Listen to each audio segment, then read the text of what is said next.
It's the middle of the week. Let's jump into a hot topic, investing. Now, investing can really help women become financially confident, or what I like to say, financially fit.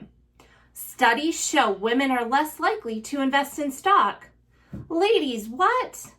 If you do not invest in stocks, it can put you at a disadvantage. Think retirement. It is important to know that you are investing in a diversified portfolio as a long-term strategy. I get it, stocks can be overwhelming.